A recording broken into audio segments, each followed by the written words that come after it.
तो मेरे नबी ने फरमाया जिब्रील आगे बोलो ना, आगे बोलो ना, क्या तुमने मेरी उम्मत को भी जहन्नम में देखा है? तवज्जो है ना आप लोगों की? क्या तुमने मेरी उम्मत को भी जहन्नम में देखा? जिब्रील बोल नहीं पाए, चुप हैं। क्यों? जानते मेरा महबूब अपनी उम्मत से सबसे ज्यादा प्यार करता है, सबसे ज्यादा मेरे नबी अपनी उम्मत से प्यार करते हैं। अगर मैं हुजूर के सामने उम्मत का तज़किरा करूंगा ना, महबूब रो देंगे, महबूब रो देंगे। और जिब्रील इसलिए नहीं बोल रहे थे कि महबूब के आंसू गवारा नहीं है रब को, इसलिए जिब्रील चुप है। महबूब फरमाते हैं जिब्रील बोलो ना, मेरी उम्मत को भी देखा? एक ठंडी सांस लेके कहने लगे या रसूल अल्लाह, मैंने आपकी उम्मत को भी जहन्नम में देखा है। बस इतना सुनना था। हुजूर उठे और उठने के बाद ना फिर चले। मदीने वाले बताते 3 दिन तक फिर महबूब का पता ना लगा, 3 दिन तक मदीने शरीफ में हुजूर का पता ना लगा। बुरा ना मानिएगा, घर का एक जिम्मेदार चला जाता है ना तो घर वीराना हो जाता है। माँ बाप बाहर चले जाएं शादी में, बच्चे फोन करके कहते हैं अब्बा कब आओगे, घर वीराना लगता है। माँ ना हो ना घर में कितनी बड़ी भीड़ क्यों ना हो, बच्चों का माँ के बगैर जी नहीं लगता है। अगर हमें माँ बाप इतने प्यारे हैं तो सहाबा को रसूल पाक कितने प्यारे होंगे, सहाबा को रसूल पाक कितने प्यारे। आज उम्मती के इश्क का आलम यह है, हमने महबूब को देखा ना की है, हमने हुजूर को अपनी आंखों से नहीं देखा है, लेकिन फिर भी इश्क इतना है।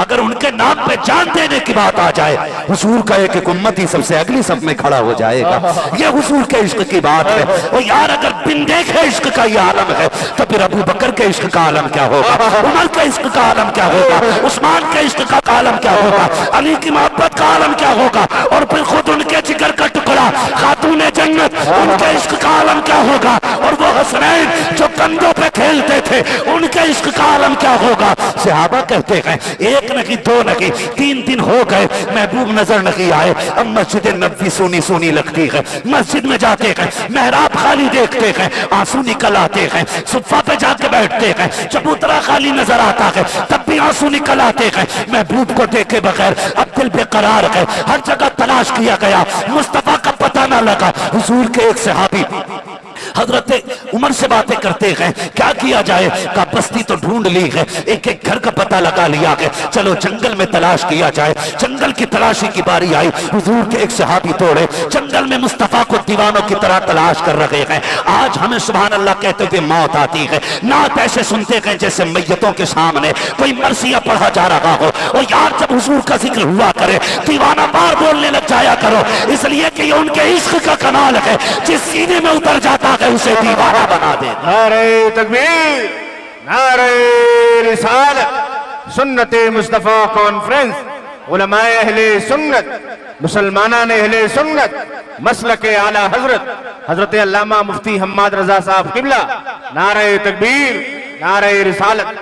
सुने जरा कान खोल करके, डीजे बजाते हो तुम्हारी मर्जी है, क्या करना है तुम जानो, हदें तोड़नी है शरीयत की या कायम रखनी है, ये फैसला खुद करके जाइएगा। हम ख्वाब में आके आपको नहीं समझाएंगे, आपकी शादी में आके कलाई नहीं पकड़ी जाएगी, आपको रोड पे जलील नहीं किया जाएगा, आपको चौक में खड़ा करके जूता नहीं मारा जाएगा। सिर्फ बताने के लिए आए हैं ताकि मेरे नबी का पैगाम एक एक बंदे के सीने तक पहुंच जाना चाहिए। अल्लाह अकबर, कान खोल करके सुनना। वो सहाबी जंगल की तरफ गए, मुस्तफा को तलाश कर रहे हैं। एक चरवाहे से जाके पूछा बता यार तूने मेरे महबूब को देखा हो तो बता तो सकी। उसने कहा कौन तुम्हारा महबूब है, मैं तो नहीं जानता हूँ, कुछ पहचान हो तो बता। अब गुलाम की पहचान देखें कैसे बयान कर रहा है। कहता जब मेरे महबूब चलते हैं तो रहमतें बरसा करती है, वो बोलते हैं तो लबों से फूल झड़ा करते हैं, निकाहें उठती है तो मुर्दों को जिंदगी मिल जाती है, तो लफ्ज बोल देते हैं तकदीर बन जाया करती है। अदाएं चलने की देखो, कुरान की आयतें बन जाती है, वो लेट जाता है तो कुरान की तफसीर बन जाती है। ऐसे को देखा है, कहा मैंने तो नहीं देखा लेकिन अलबत्ता इतना पता है आज 3 दिन हो गए हैं इसी जमीन पे बकरी चराने आता हूँ। वो जो सामने वाली गार देख रहे हो उसमें कोई शख्स रो रहा है और इस दर्द के साथ रोता है कि उसकी आवाज सुनने के बाद मेरी बकरियां चरना छोड़ देती है। लेकिन हैरत की बात है जब तक वो रोया करता है मेरी बकरियां उसके साथ आंसू बहाया करती है। ताज्जुब ये होता है न खाती है न पीती है लेकिन दूध रोजाना से ज्यादा दिया करती है। हर दिन हमसे ज्यादा दूध देती है। सहाबी समझ जाते हैं हो ना कोई ये मेरे महबूब का पता होगा। दौड़ करके गार के अंदर गए, मेरे नबी को जाके देखा, सजदे में सर के रोते जा रहे हैं, रब्बे हबली उम्मती, रब्बे हबली उम्मती, ये सदाएं दे रहे हैं। आका करीम की बारगाह से उठे, उल्टे पैर तो पांव तोड़े। अबू बकर मुस्तफा का पता मिल गया है, उमर मुस्तफा का पता मिल गया है। जब सहाबा इकराम को पता चला कि आका करीम का पता मिल गया है, सारे बेकरार होकर के गार की तरफ आए हैं। आका करीम की बारगाह में सिद्दीक अकबर भी खड़े हैं, फारूक आजम भी खड़े हैं, बड़े बड़े सहाबा खड़े हैं। महबूब लौट चले, आपके बगैर मस्जिद सुनी सुनी लगती है, आपके बगैर गलियां अच्छी नहीं लगती है। मेरे महबूब चले तो सही, आपके तसव्वुर के बगैर जीना मुश्किल हो गया है। मेरे नबी ने कहा था वापस नहीं जाना है, आज मुझे उम्मत का ख्याल आ गया है, उस वक्त तक वापस नहीं जाऊंगा जब तक उम्मत के हक में कोई हतमी फैसला नहीं हो जाता है। इसलिए मेरे आका करीम ने गार से बाहर निकलने से इनकार कर दिया है। अल्लाह अकबर, बातें हो रही है, सोच रहे हैं कैसे आका करीम को मनाया जाए, कैसे सरकार को उठाया जाए। जब ये बातें होती रही, आखिरकार किसी ने मशवरा दिया, बल्कि किसी ने क्या, सबसे आगे बढ़े सलमान फारसी, कहते हैं अगर हुजूर को मनाना है तो फिर देर ना करो, कोई जाके इनकी शहजादी खातून जन्नत फातिमा ज़हरा को बुला लाए। जब वो आ जाएंगी, फातिमा वो है जिनकी ना खुदा ने डाली है और ना कभी मुस्तफा ने डाली है। सुभान अल्लाह, सुभान अल्लाह, जिंदाबाद जिंदाबाद, नारे तकबीर, नारे रिसालत, उलमाए अहले सुन्नत, नारे तकबीर, नारे रिसालत। तवज्जो है आप लोगों को? तवज्जो है? जरा कह दें या रसूल अल्लाह। अल्लाह सलामत रख के कहा जाओ कोई खातून जन्नत को बुला लाओ। हजरत सलमान फारसी, कौन सलमान? जिसके लिए मेरे नबी ने कहा था सलमान मेरे घर वालों में से है। सलमान फारसी दौड़े, खातून जन्नत के दरवाजे पे गए। सैयदा, बाबा का पता मिल गया है, बेटी है, बेकरार हो गई। बेटी बेटी होती है, बेटियां बाप का दुख बर्दाश्त नहीं कर पाती, और ना ही बेटी बाप बेटी का दुख बर्दाश्त कर पाता है। बहुत गौर से मेरी बात सुनिएगा। आज जो ये तलाक की शराम होती जा रही है ना, खुदारा रोको इसे। तुम्हारे 3 जुमलों से एक नहीं कई जिंदगियां बर्बाद होती है, कई जिंदगियां बर्बाद हो जाती हैं, और तुम अपनी अना की खातिर किसी की बेटी का जीवन हराम करते हो, बच्चों का जीवन हराम करते हो, और साथ में ना बच्ची के बाप का जीवन हराम कर देते हो। खुदारा बंद करो इस शरा को। अपनी अना की खातिर किसी बाप पर बेटी का बोझ ना डालना,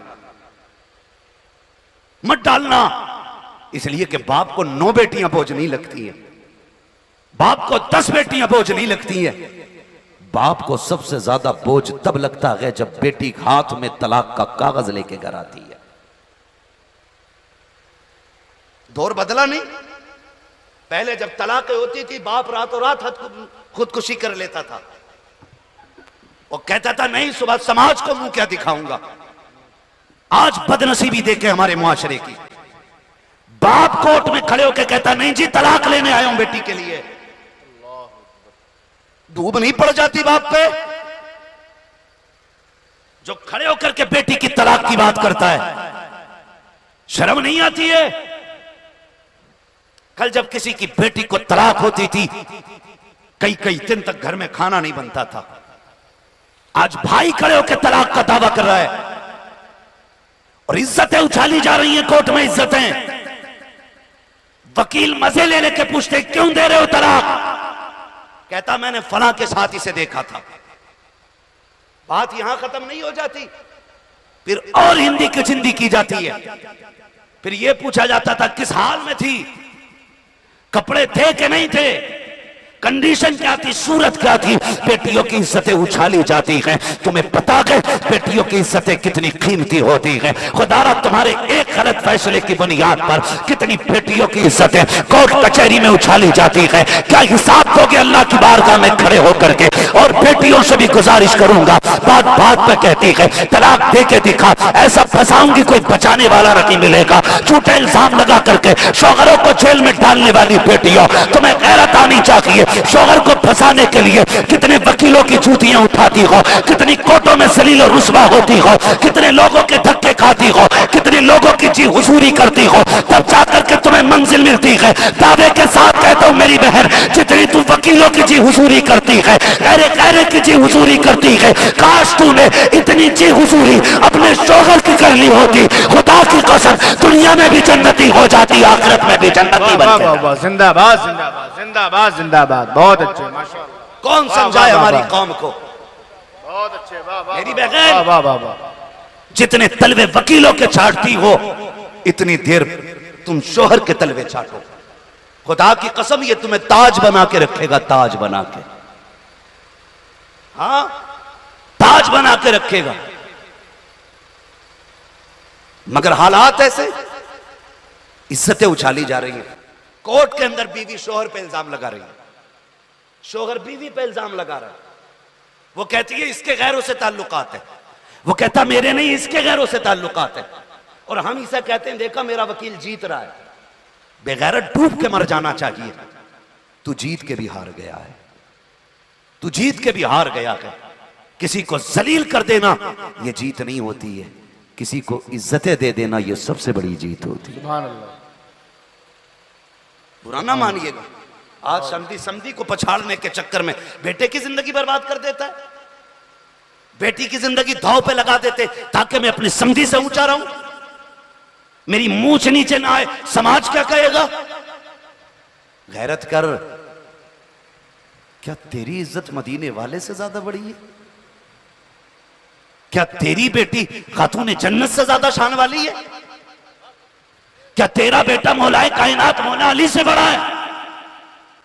यार हमारी तो सुबह का भी पता नहीं, हमारी तो शाम का भी नहीं पता, हमारे तो सजदों का भी नहीं पता कबूल होते कि नहीं होते, हमारे तो रोजों तक का पता नहीं। इसलिए कि इफ्तार भी कराते हैं तो तमाशा बना के कराते हैं। यहां तो नमाज भी पढ़ते हैं तो जब तक मस्जिद से निकल के 4-5 को जलील ना कर लें, हमें एक वक्त की नमाज में मजा ही नहीं आता है। कबूल हो रही है ऐसी नमाजें, अल्लाह ही जानता है कैसी गुजरती है। और भाई सुने इज्जतें कैसी बचाई जाती है। फिरोज नामी एक बादशाह गुजरा है, तवज्जो है ना? थके तो नहीं है अभी, मेरा वक्त पूरा हो चुका है, लेकिन अगर आप साथ हैं तो मैं आगे चलूं। जरा कहते हैं रसूल अल्लाह। हाँ सुनना चाह रहे हैं ना, सुनना चाह रहे हैं तो जरा हाथों को झंडा बना के कहें या रसूल अल्लाह। माशाअल्लाह, अल्लाह सलामत रखे। मेरा एक भाई बहुत दूर खड़ा है, उसने वहां से हाथ उठाए। आप कुर्सी पे बैठे हो, अल्लाह का शुक्र अदा करो। मैं उन लालों को सलाम करता हूं जो खड़े होकर हुजूर की बातें सुन रहे हैं, और उनसे मशवरा है मेरा, जब घर जाना ना तो माँ के तलवे चूमना, बाप के हाथों को चूम के कहना आप दोनों की परवरिश का कमाल था। सबने बैठ के हुजूर की बातें सुनी, हमने खड़े होकर हुजूर की बातें सुनी थी, है ना? तो आप जो बैठे ना तो कम से कम बैठने का हक अदा करें। जरा कहते हैं या रसूल अल्लाह। फिरोज नामी बादशाह, समझे, अल्लाह करे ये बात आपके जहन में उतर जाए, मैं समझाना चाहता हूं। फिरोज नामी एक बादशाह गुजरा है। एक दिन वो अपने महल की छत पे खड़ा, उसने पीछे झांक के देखा ना, नजर पड़ गई कि पीछे वाले मकान की छत पे एक खूबसूरत खातून अपने बाल सुखा रही थी। नीचे उतरा, उसने अपने एक वजीर को बुलाया, बुला के कहा ये पीछे वाला मकान किसका है? कहा हुजूर ये आपके वजीर का है, वजीर खास का है। कहा वो छत पे कौन खातून है? कहा उसकी बीवी होगी। उसने कहा इतनी खूबसूरत, हमारे पड़ोस में इतनी खूबसूरत खातून और हमें खबर नहीं। उसने कहा जल्दी से एक खत लाओ। उसने लिखा कागज पे खत, और वजीर को बुलाया, उससे कहने लगा ये खत लो और फलां बादशाह के पास ही मेरा पैगाम लेके जाओ। उसे उसको उलझाना था, घर से निकालना था वजीर को। खत लिया, दे दिया, वजीर को कोई खबर नहीं, जल्दी जल्दी घर गया। बादशाह से कहा मैं सुबह होते ही घर से निकल जाऊंगा। सुबह उठा, सामान्य सफर तैयार किया और सफर पर रवाना हो गया। इधर ये घर से निकला, उधर बादशाह को खबर हो गई कि वजीर जा चुका। बादशाह वजीर के घर आया और अभी आके ही बैठा था कि ये कुछ दूर पहुंचा, इसे ख्याल आया यार जिस काम से जा रहा था वो चीज तो मैं घर भूल आया। क्या? खत। खत तो तकिए के नीचे रह गए। ये वापस पलटा। जब वापस आया तो खबर हो गई बादशाह को कि वो वापस आ गया।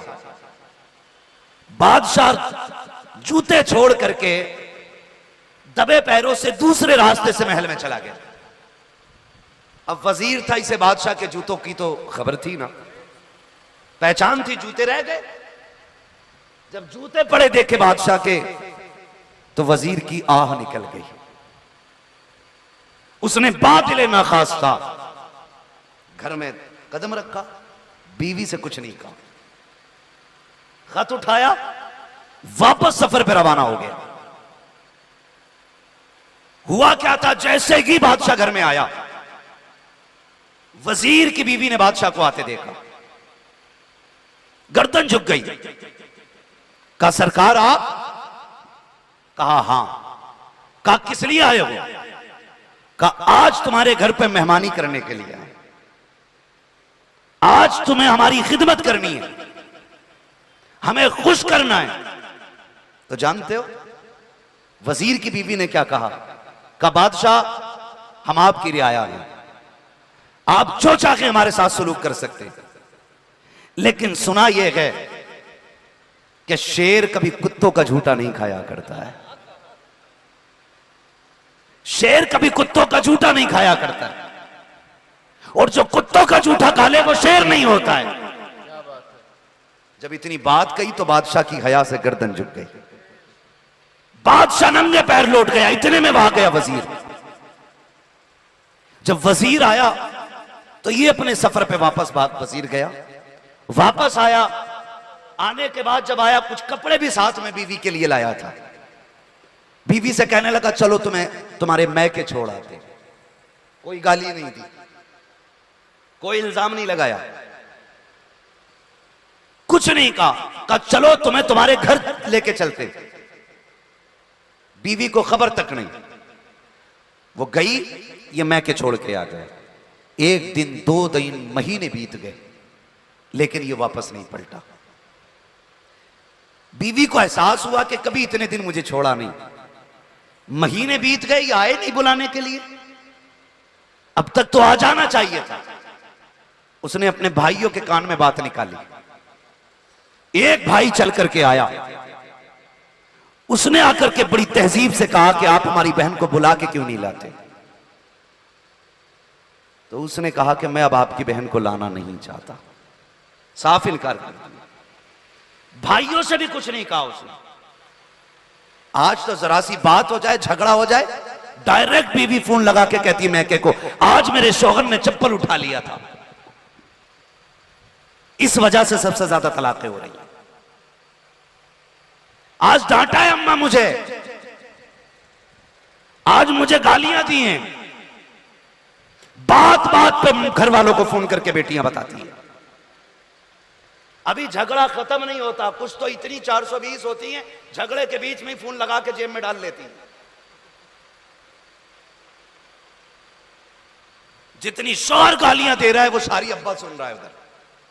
भाई किसी की भी बेटी को गाली दोगे तो बाप को बुरा लगेगा कि नहीं? लगेगा कि नहीं? बोले, लगेगा कि नहीं? लगेगा नहीं। भाई आप आगे बैठे हैं, खाली गर्दन झुका हिला रहे हैं। अगर थक गए तो पीछे जाके बैठ जाएं, किसी बोलने वाले को आगे जगह दे दें। अगर किसी की बेटी को गाली दोगे तो बाप को बुरा लगेगा, भाई को भी गुस्सा आएगा, और जब गुस्सा आएगा तो फिर वो प्यार की बात तो करेगा नहीं ना, वो तो तिया पांचा करेगा आके, फिर वो आके तुम्हें गाली बकेगा। तो बहन बेटी से मेरी इतनी गुजारिश है, चूंकि शादी का प्रोग्राम है इसलिए ये पैगाम जिंदगी का दे के जा रहा हूं, कितना भी झगड़ा शोहर से हो जाए, कभी मैके वालों से बात ना करना, उसकी खबर मैके वालों को ना देना। आज डांटा है, मारा है, आज गुस्सा है ना, कल प्यार भी यही करेगा। और ये तुमने भी देखा होगा, पहले कहती है ना एक बाप की औलाद है तो दे तलाक, जब वो दे देता है ना 3 तलाक है तो 1 महीने बाद कहती है कोई रास्ता है लौट के आने का? मैं ना जी पाऊंगी, तुम्हारे बगैर मर जाऊंगी मैं। 1 महीने बाद इसका इश्क जागता है। और भाई जब इश्क 1 महीने बाद जागता है, पता है तो 1 महीने तक सब्र करके घर रह के देख ले, रह सकती है कि नहीं शौहर के बगैर, बाद में तलाक ले ली। मजबूर कर देती हैं औरतें, ऐसे ऐसे ताने देती हैं कि शौहर को तलाक देनी पड़ जाती है। फरमाया गया जो बिना किसी उज़्र शरई के अपने शौहर से तलाक का मुतालबा करेगी, ऐसी औरत को जन्नत की खुशबू तक नहीं दी जाएगी। हाँ, ऐसी औरत को जन्नत की खुशबू तक नहीं दी जाएगी जो बिना किसी उज़्र शरई के शौहर को मजबूर करेगी तलाक देने के लिए। उसने जलील नहीं किया, आकर सीधी बात की, बुला के नहीं लाना, कहा नहीं, कहा हम दावा करेंगे काजी के दरबार में, कहा कर दो। भाइयों ने जाकर मुकदमा कर दिया, फलां शख्स है, हमने अपनी बहन उसके निकाह में दी थी, 2 महीने हो गए बुलाने नहीं आया। काजी के दरबार में वजीर को हाजिर किया गया, खुद बादशाह भी उस दरबार में मौजूद था, खुद बादशाह भी मौजूद था उस दरबार के अंदर। सुने बहुत गौर से, जब बादशाह के दरबार में मुकदमे की सुनवाई हुई, देखें इज्जतों की रखवालियां कैसे होती हैं, कैसे इज्जतें बचाई जाती हैं। काजी ने कहा तुम्हारे खिलाफ इनका दावा यह है, तुम्हारे खिलाफ इनका दावा यह है कि तुम इनकी बहन को बुला के नहीं ला रहे हो, क्या वजह, क्यों नहीं ला रहे हो, वजह बता, बयान करें। खड़ा हुआ शौहर, उसने कहा बादशाह साहब इन लोगों ने अपना बाग मेरे हवाले किया था, और वह बाग इतना अच्छा था कि उसके फल भी खूबसूरत, खुश जायका, उसके बाग के कुएं का पानी भी मीठा, हर तरह से सब्ज़ो शादाब बाग था। कहा जब एक दिन मैं अपने बाग में वापस आया, बाहर किसी काम से गया, फिर जब मैं पलटा, जब मैं अपने बाग की हद में दाखिल होना चाहा, मैंने तो बाग की सरहद पे मैंने शेर के पंजे लगे देखे। जब मैंने शेर के पंजे लगे देखे, मुझे निशान मिला, तो मुझे लगा कि शायद अब मेरा बाग ये शेर से महफूज नहीं है और मैं इस बाग की हिफाजत नहीं कर सकता।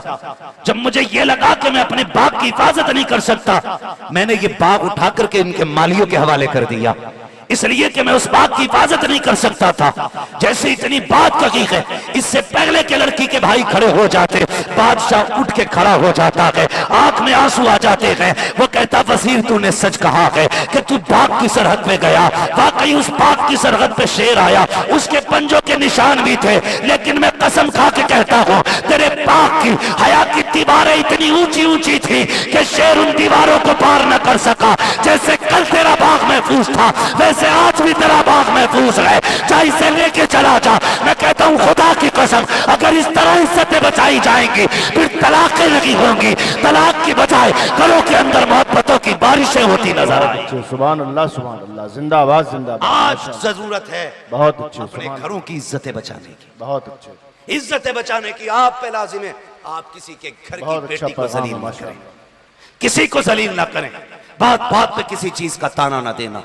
शादी होने वाली है मेरे इन 2 भाइयों की, और वो दादा भी नसीब वाला है जिसके बेटे का भी निकाह सामने होगा, पोते का निकाह भी सामने होगा। हाँ, बड़ी बात है ये, अल्लाह जिसे ये दिन दिखा दे।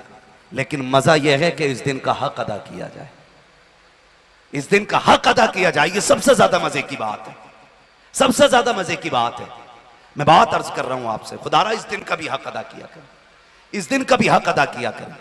किसी की बेटी को सताना मत, रुलाना मत। दुनिया कहती है दुआ करें मेरी बेटी को घर अच्छा मिल जाए, क्या जरूरत पड़ी है इधर उधर मारे मारे फिर रहे हो।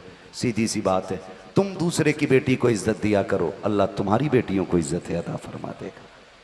सीधा सा कानून है, तुम दूसरे की बेटी को इज्जत दो।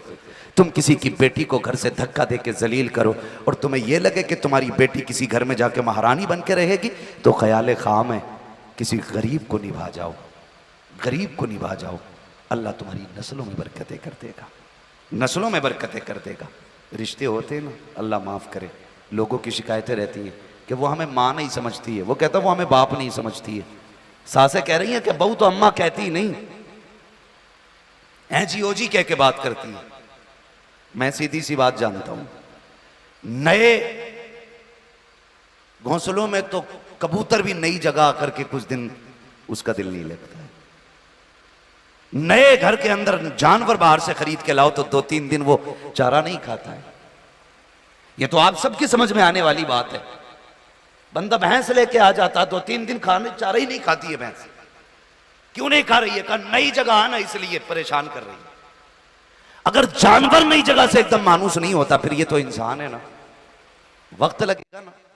इसके लिए नया घर था, बाप के लिए तो नया नहीं था, सास के लिए तो नया नहीं था, शौहर के लिए तो पुराना है ना। तो आप कम से कम इसको अपना होने का एहसास दिलाएं। आप इसे बात बात में बेटी कहा करें, बेटी कह के आवाज दिया करें, इसके साथ वो सलूक करें जो अपनी बेटी के साथ करते थे। तेरी बेटी झाड़ू मार के लेट जाती है, वो कहती है अम्मी सर में दर्द है, तो तू खाना बनाने उठ जाती है। और बहू पूरे घर की सफाई करके खाना बना के लेट जाए, कहती बहू इतनी जल्दी लेट गई, अभी खाने के बर्तन नहीं धुले तूने। वो कह देती सर में दर्द है, तो कहती नाटक कर रही है। तेरी बेटी का दर्द दर्द होता है, पराई बेटी का दर्द दर्द नहीं, नाटक होता है। फिर कहते हो हमारे घर में झगड़े खत्म नहीं हो रहे। सीधी सी बात है साहेब, तुम दूसरों की बेटी को अपनी बेटी समझो, ये तुम्हें आके अपने मां बाप की तरह समझने लग जाएगी। ताली एक हाथ से नहीं बजती है, दोनों हाथ से बजती है। हजरत उमर फारूक आजम आधी दुनिया का बादशाह है, आधी दुनिया का बादशाह। हालात ये हैं हजरत ससुर के, जैसी आती है ना बहू घर में और ससुर आता सलामी करने के लिए बेगैरत, वहीं कुर्सी डाल के बैठता, तो बजाय इसके के बाद खत्म कर दे, मुबारकबादियां दे, दुआइयां जुमले बोले और उसके लिए प्यार के जुमले बोल के उठ जाए। कह रहा शुक्र है जी जंग जीत गए, ये जुमले होते हैं, जंग जीत गए। खैर अब तो आ गई हमारे घर में, लेकिन बड़ा ड्रामा करा इसके बाप ने भी। ये हालात है ससुर के हालात। जलील करते हैं पहले ही दिन ला के बहू को घर में, जलील करते हैं। ऊपर उसमें साथ साथ कहता रहेगा बच्ची की क्या गलती है यार, लेकिन इसके बाप पे बड़ा गुस्सा आया आज मुझे। बच्ची की गलती नहीं है, इसके भाई पे बड़ा मूड खराब था मेरा। ये हालात हमारे घरों के। औकात तो कौड़ी की नहीं है। जहेज लेके आता तो 3 चीजों में कमरा फुल, इसलिए कि 9 बाई 9 का ही कमरा बना पाया पूरी जिंदगी में ये गधा। और जहेज मांग लिया इसने पूरे आंगन भर का। औकात भरी मांग लेता, औकात के हिसाब से मांग लेता। हाँ हजरत, सुबह को फाता पढ़ने जाओ ना तो बाहर दीवान पड़ा होता, धूप में बैठा के फाता पढ़वाते। ओ भाई ये यहां क्यों है? का अंदर जगह नहीं रही। लिस्ट तो इतनी लंबी थी आराम खोर पे, एक चीज कम ना हो जाए इसमें से। गिन गिन के लूंगा सारी चीजें तेरे बाप ने कमा के रख दिया। ये कंडीशन हमारी है। औकात कौड़ियों की नहीं, और जलील करते हम सामने वाले को। तारीख पढ़, उमर आधी दुनिया का बादशाह है। रिश्ते की बारी आई, बीवी से कहते शरीक है यार, बेटे का रिश्ता मिल गया है। कहा कैसे, कौन है लड़की? कहने लगे रात मिल गई है। रात मिल गई? कहने लगे जब मैं गलियों का चक्कर लगा रहा था ना, तो एक घर से खुदा तरसी की आवाजें आ रही थी। बीवी ने कहा क्या कहना चाहते हैं? कहा एक बच्ची है, अल्लाह का बड़ा डर उसके दिल में, मेरी ख्वाहिश है मैं उसे अपने घर की दुल्हन बनाऊं। आज कितने लोग इंतखाब करते हैं अल्लाह के खौफ वाली का? कितने करते हैं? कह रहे आप क्या पढ़ा हुई है? गरीब कह देता कुरान पढ़ा हुई है, तो कह रहे बस कुरान, बीए ना करा। मैं किसी को तान और तशरीह के लिए यहां नहीं बैठा हूं, समझाना चाहता हूं। खुदा की कसम तेरी बेटी को बीए की डिग्री जन्नत नहीं दिलवाएगी, कुरान पढ़ने की डिग्री तेरी बेटी को जन्नती बनाएगी। कह रहे बस कुरान देख, अल्लाह वालों की बरकतें देख। आप गए, कहते हैं बीवी मिल गई है बच्ची। कहा कैसे? कहा वो उसकी माँ रात उसको बोल रही थी दूध में पानी मिला दे। उसने कहा उम्र का दौर है। माँ ने कहा उम्र देख थोड़ी रहा है। उस बच्ची ने कहा उम्र तो नहीं देख रहा, मगर उम्र का खुदा देख रहा है। उम्र का खुदा तो देख रहा है, उससे चोरी नहीं हो सकती है। कहने लगे सुबह चलना है, रिश्ता करना है। गए बीवी को लेके, साथ में खादिम नहीं लिए थे, 2-3 ऐलान करने वाले नहीं लिए थे, नारे लगाने वाले नहीं लिए थे। बीवी को लेके गए और कहा खबरदार अंदर जाना तो ये मत बताना उमर दरवाजे पे खड़ा है। और यह भी मत बताना कि तू अमीरुल मोमिनीन की बीवी है। इज्जत से झुक के बेटी मांग लेना, उसकी इज्जत में आंच नहीं आनी चाहिए। उससे ऊंचा होके बेटी नहीं मांगनी है, उससे नीची होके बेटी मांगनी है। गई बीवी, सलाम किया, खातून कुछ लेने आए, क्या चाहिए?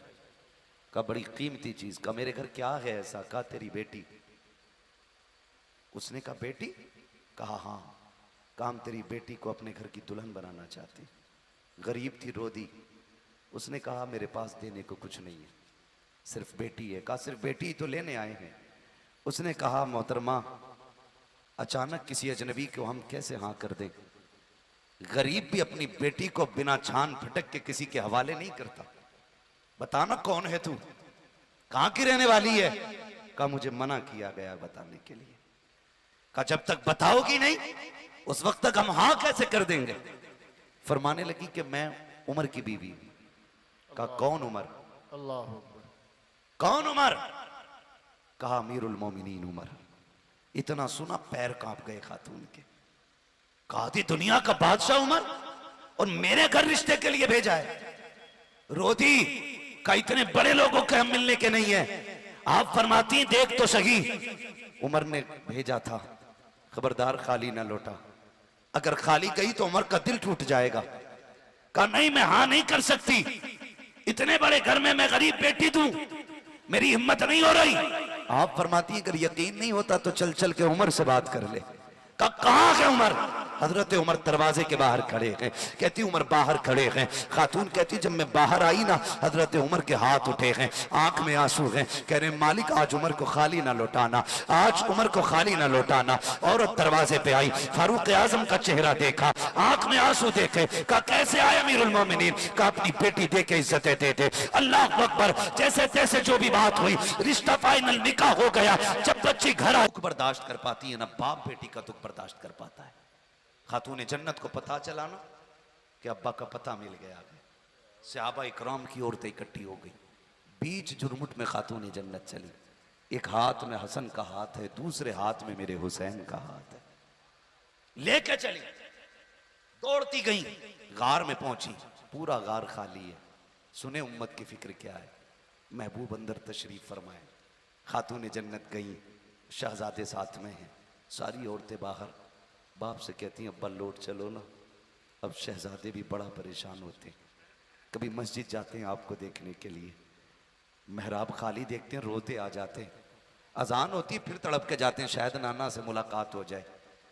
बाबा मुलाकात नहीं होती, बहुत रोते हैं शहजादे। अल्लाह अकबर। मेरे महबूब के सीने में उम्मत का दर्द देखे, फरमाने लगे फातिमा मुझे जिब्रील ने बताया मेरी उम्मत जहन्नम में जाएगी। जब से जिब्रील ने बताया कि उम्मत जहन्नम में जाएगी, फातिमा मैं बड़ा बेकरार हूं, मुझे उस वक्त तक नहीं जाना है जब तक मेरी उम्मत के बारे में रब फैसला नहीं फरमा देता है। जब इतना कहा ना, खातून जन्नत ने इमाम हसन का हाथ पकड़ा, आगे बढ़ा के कहती अब्बा ये हसन है जिसकी विलादत पे आपने कहा था कि इसे जहर दे के शहीद किया जाएगा। अब्बा मैं अपने हसन के जहर के बदले में ना उम्मत मांगूंगी। अब्बा लौट चले। आका फरमाते फातिमा रब बड़ा बेनियाज है, अगर फिर भी उम्मत ना बख्शी गई तब क्या होगा? कब फिर हुसैन का हाथ पकड़ के आगे किया।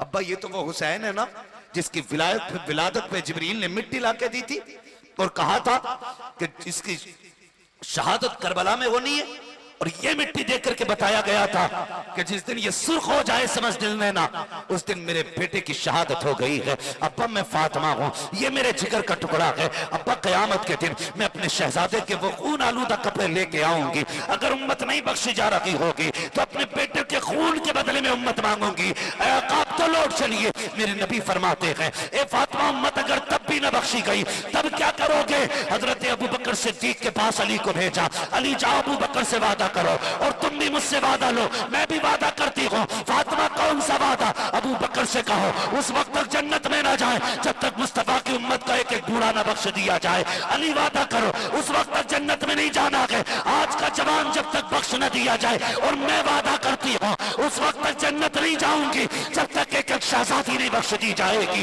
आका फरमाते हैं फातिमा उम्मत फिर भी ना बख्शी गई, तब क्या करोगी? अल्लाह अकबर। इतना सुनना था, खातून जन्नत कहती है या रसूल अल्लाह अगर ये बात है तो लोगे, ये खुदा की कसम तुम्हें घर के अंदर तुम्हें तुम्हारे बाप वाली इज्जतें दे के दिखा दे। वाह वाह वाह वाह, सुभान अल्लाह सुभान अल्लाह, जिंदाबाद जिंदाबाद, हम माशाअल्लाह। इंसाफ नहीं कर रहे हैं, हम इंसाफ नहीं कर रहे हैं। हम तो ये चाहते हैं इसे पैर की जूती बना के रखें और ये हमारे बाप के तलवे चाटती रहे। खुदारा घर बदलें, अपना तरीका बदलें। अपना घर बदलने का मतलब ये नहीं है अब्बा को छोड़ के लखनऊ में घर बना ले जाके, बीवी को लेके दुबई मुंबई चला जाए, ये मतलब नहीं है इसका। मतलब यह है कि जो रवैये हमारे गलत हो चुके हैं उन्हें दुरुस्त किया जाए। बेटियों का बड़ा गहरा ताल्लुक होता है, खुदा करे सबके सेहरे बंधे, सब जवान हो, सबको अल्लाह शादी की तौफीक बख्शे, सबका घर दुल्हन से सजे, सबके घर में बरकत वाली बेटियां आए, ये दुआ है। लेकिन खुदारा कभी बेटियों को जलील करने की कोशिश न करना, कभी उन्हें नीचा दिखाने की कोशिश न करना। बेटियां ना बाप का।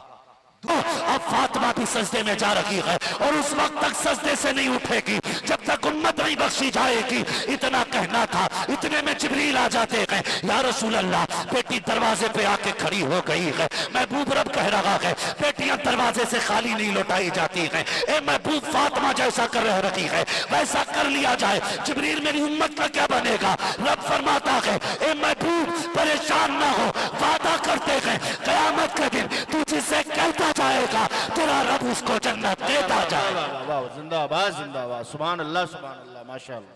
तुम्हारे ही लिए था गुनहगारो सियाकारो, ये शब भर जागना और रात भर रोना मोहम्मद का। सब कुछ हुजूर का हमारे लिए था, तो फिर हमारी भी तो जिम्मेदारी बनती है ना।